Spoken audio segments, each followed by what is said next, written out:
Hello à tous, j'espère évidemment que vous allez bien, bienvenue sur C0. Aujourd'hui, on va parler un petit peu des petits market cap, voilà, ces cryptos qui pourraient être pépites pour cette année 2025, qui aurait pu être pépite pour 2024, mais 2024, c'est pas avéré être une très bonne année pour les petits market cap.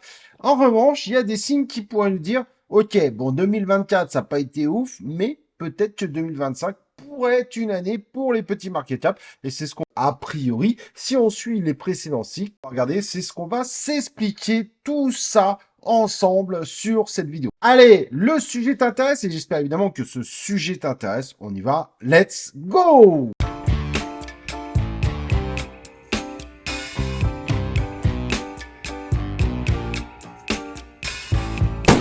Donc, sujet en effet pas forcément méga évident et difficile d'être optimiste dessus puisqu'évidemment les résultats en 2024 n'ont pas été très bons pour les petits market cap. Et c'est ce qu'on va évidemment regarder ensemble. On va faire un bilan, mais on va regarder pourquoi l'année 2025 pourrait être un grand cru de ces fameux petits market cap qui ont spécialement déçu pour ce 2024. Une bonne année malgré tout, mais pas une année décisive pour ceux qui ont pris des risques bien plus multipliés quand ils sont partis sur des petits market cap, puisqu'évidemment, quand on part sur des cryptos petits market cap, le risque est bien plus accru. Et la multiplication, les résultats n'ont pas été du tout forcément à la hauteur des attentes. Au passage, n'oublie pas évidemment de t'abonner sur cette chaîne YouTube, d'activer les cloches de notification.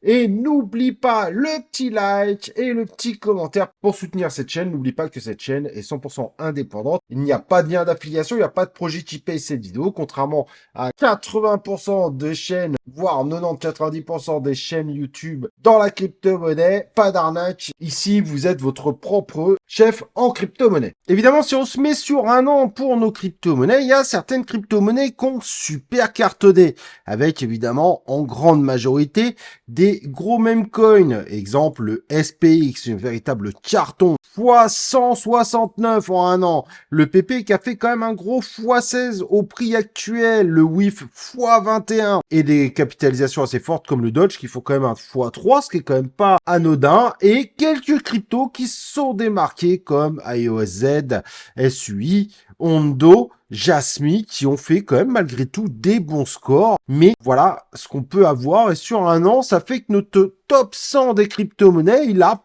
plus ou moins en moyenne fait plus 422%. Évidemment, en partie grâce à ceux qui sont entrés dans ce marché. Le top 200 est également à peu près au même niveau puisqu'il a fait à peu près en un an une moyenne de 487%, ce qui fait quasiment un x6 avec un petit peu la même configuration, quelques mêmes coins qui ont fait des scores complètement fous, quelques alts intéressantes, mais c'est vrai que évidemment ce marché a été fortement impacté par les mêmes coins. Et si on descend, on voit que les résultats sont beaucoup moins bons. Top 300, on rend plus 66% sur une année. Donc, on s'aperçoit que finalement, en termes d'investissement, le plus intéressant quand on regarde un petit peu tout, il y a quelques exceptions en effet du côté du top 800, mais globalement, les plus gros investissements intéressants étaient dans le top 100, voire dans le top 200. Alors évidemment, certaines cryptos n'étaient pas top 100 ou top 200, mais ce sont pour la plupart des nouvelles crypto-monnaies, pas des anciennes crypto-monnaies. Donc on voit qu'il y a un gros problème au niveau des petits market cap, à part évidemment quelques exceptions comme GLQ qui avait fait un bon score ou HGPT, mais c'est vrai que Kipchi malheureusement est un même coin qui a fait un gros score, puis on a beaucoup de rouge. Donc on comprend très très vite que finalement les altcoins, surtout petits market cap, n'ont pas été les cryptos choisis par les investisseurs. Et on peut vite comprendre finalement ce qui s'est passé avec ce phénomène. On comprend très vite, les crypto-monnaies, qu'est-ce qui faisait de l'argent? Les mêmes coins. Beaucoup de néo-investisseurs ou d'investisseurs qui ont un petit peu de bouteille, évidemment, sont partis beaucoup plus facilement dans le même coin, puisqu'ils évitent, évidemment, d'analyser profondément un certain nombre de choses, puisqu'en même coin, c'est assez simple. Est-ce que ça passe? Est-ce que ça casse? Je veux dire, en termes d'analyse, les gens peuvent essayer de regarder évidemment le market cap et le nombre de tokens en circulation. La réalité, c'est que ce travail n'est quasiment jamais réalisé. Mais en termes de crypto, je pense honnêtement qu'en 2021, c'était devenu un jeu. Si on prend par exemple des cryptos comme le TED, qui sont vraiment des très très beaux projets, des petits market cap minuscules, puisqu'il est à peine à 46 millions de market cap, un projet qui pourtant n'a pas été très très bon sur le deuxième semestre 2024, qui pourtant a un véritable potentiel. Sachant qu'en plus, maintenant, 78% des tokens sont en circulation. On le voit ici, le nombre de tokens en circulation comparé au nombre total de tokens qu'on a. Et quand on voit ce type de projet qui est quand même prometteur, qui avance, il y a beaucoup d'annonces. On va avoir des outils pour faire des dApps très prochainement. Et on a une superbe blockchain qui va jusqu'à 3,5 millions de transactions par seconde. Donc qui défonce la plupart, pour ne pas dire toutes les autres blockchains, encore plus les blockchains évidemment que vous connaissez, que vous utilisez tous les jours. Et pourtant, ce projet-là ne fait aujourd'hui qu'un market cap de 47 millions. Les gens ne s'intéressent pas à ce type de choses. Pourtant, il y a du potentiel extraordinaire évidemment sur ce type de projet. Mais est-ce qu'il pourrait pas, dès que les mêmes coins arrêteront, montreront beaucoup plus de victimes qu'autre chose, mais qu'est-ce qui va se passer? Et c'est là où je me dis que ce sont les petits market cap qui vont commencer à sérieusement intéresser les utilisateurs. Puis c'est drôle la recherche de la pépite, c'est très drôle. Se dire, ah ouais, mais regarde celle-là, il n'y a que 7% des tokens en circulation ou 35, et regarde comment celle-là, elle libère ses tokens.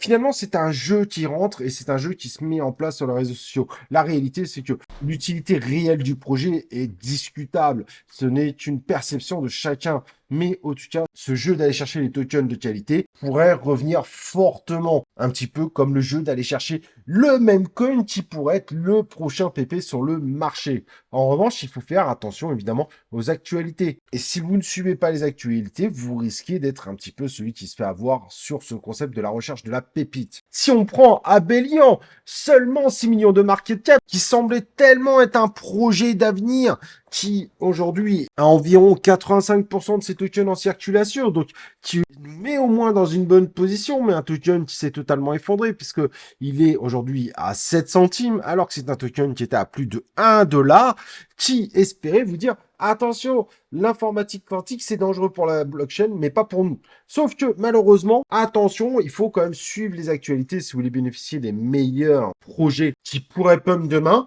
Solana nous a annoncé cette capacité de contrer évidemment des attaques par l'ordinateur quantique. Donc forcément, quand tu as un gros comme ça qui commence à pouvoir le faire et qui prouve cette capacité que demain ils seront capables, ils seront prêts pour éviter un carnage avec les ordinateurs quantiques, ceux qu'on aura peut-être dans 40 ans, mais c'est pas grave, ça réduit évidemment l'intérêt des petits projets qui eux s'étaient attaqués à ce sujet précisément.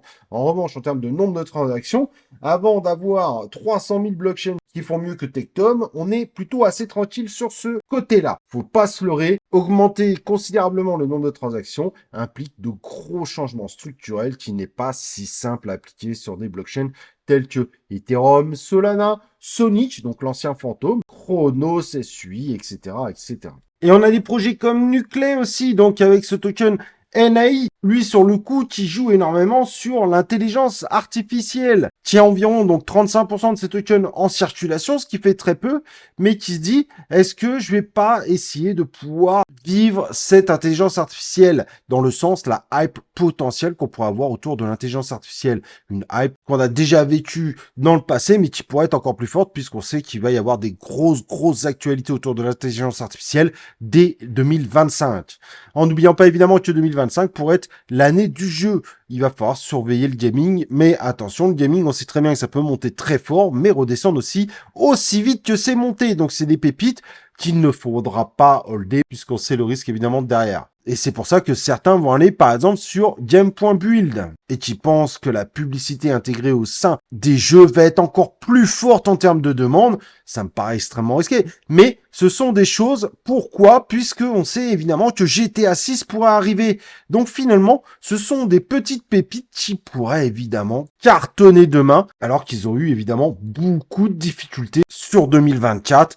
L'année 2025, et surtout pour cela plutôt sur la deuxième partie de 2025, pourrait évidemment énormément bénéficier d'être des petits market cap, mais être des beaux projets. Évidemment, on verra d'autres projets dans l'univers des crypto-monnaies. Cette année-là, on va essayer de se régaler, on va essayer d'aller chercher ce qui n'a pas réussi à fonctionner. Évidemment, acheter ce qui est super vert, ce qui a explosé, ce qui a fait x1000. Acheter du SPX aujourd'hui, qui a déjà fait x168, ça nous intéresse pas. On n'est pas des losers, on n'est pas des gens qui vont fou. Nous, on veut aller chercher ce qui n'a pas encore bien marché, ce qui n'a pas été exceptionnel. Et qui dit pas exceptionnel pourrait devenir un grand cru demain si évidemment il y a un minimum de qualité et un minimum d'analyse de ta part. Mais voilà quelques projets sur lesquels on pourrait s'intéresser, qui n'ont pas convaincu encore, mais qui ont ce potentiel de convaincre. S'il y a l'euphorie qui regrossit, par exemple, avec l'investiture finale de Trump de la présidence américaine, on pourrait revoir tous ces groupes qui recherchent la petite pépite, celui qui a une bonne tokenomics, qui a un projet qui est prometteur, etc., qui pourrait nous faire exploser ces projets qui ont des market cap tellement petits que vous pourriez envisager demain du x100 avant un retour en bear market, puisque a priori, si on suit les précédents cycles, 2026 sera une année catastrophique. Voilà, j'espère en tout cas que vous avez passé un bon moment avec moi. On va regarder plein de choses cette année, on va continuer dans la folie de la Borkitude. N'oublie pas de t'inscrire, n'oublie pas de liker cette vidéo, et nous on se retrouvera évidemment dans une prochaine vidéo ou un prochain live de C0.